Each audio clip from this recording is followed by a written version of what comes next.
May bagong mission tayo mga tol. Ipaprank natin yung kapatid ko. Tara!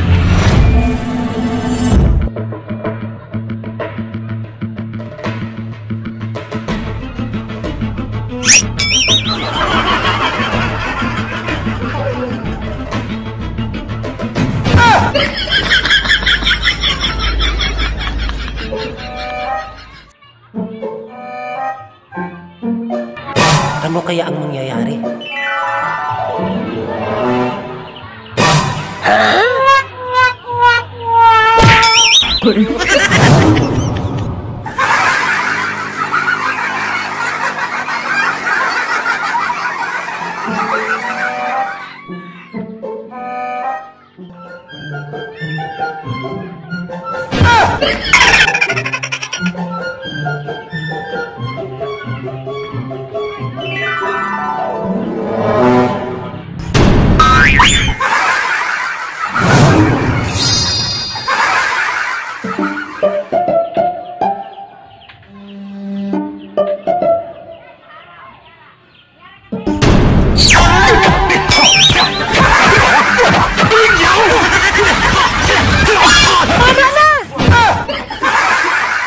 Grabe mga tol, napansin nyo ba yung aso? Akala niya nag-aaway kami. Biglang pumunta sa gitna, sa harapan namin. O, di ba? Disclaimer, sa totoo talaga, hindi yan kasama sa script namin yung aso. Pero bakit biglang pumunta sa gitna, sa harapan namin, at parang may sinasabi siyang, ay, wag na kayong mag-away. Na-concern siguro yung aso, kaya bigla siyang pumunta sa harapan namin at parang pinapatigil kami. Akala niya siguro nag-aaway kami. Nakakatuwa talaga ng aso, no? Playback natin ang video.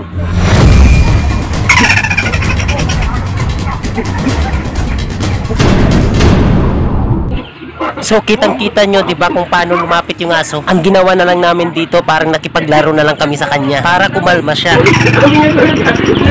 Maganda pala kapag mag-alaga ka ng aso kasi parang isip tao. Sa totoo talaga, hindi yan kasama ang aso sa script namin. Nabigla nga kami, bigla siyang pumunta sa harapan namin. Nabigla ako dun sa aso na yun, napumunta siya, bigla siyang pumunta sa harapan namin. Base sa analyze ko, ayaw niya sigurong mag-aaway kaming magkakapatid. O, di ba? Nakakatuwang aso. Kaya nga, bawal ang aso saktan o lalo na katayin.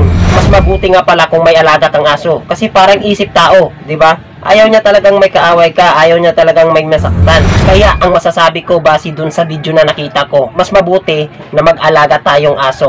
Hanggang dito na lang. Kita-kits na lang tayo sa next video. Babush!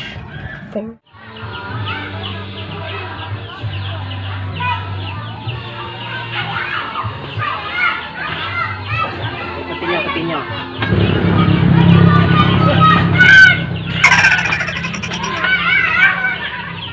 Balik! Pati niya rin na itong, sige na itong. Panumduman pa ito yan, panumduman pa ito mo. Puta na, nagpabilat na bayan. Final na eh.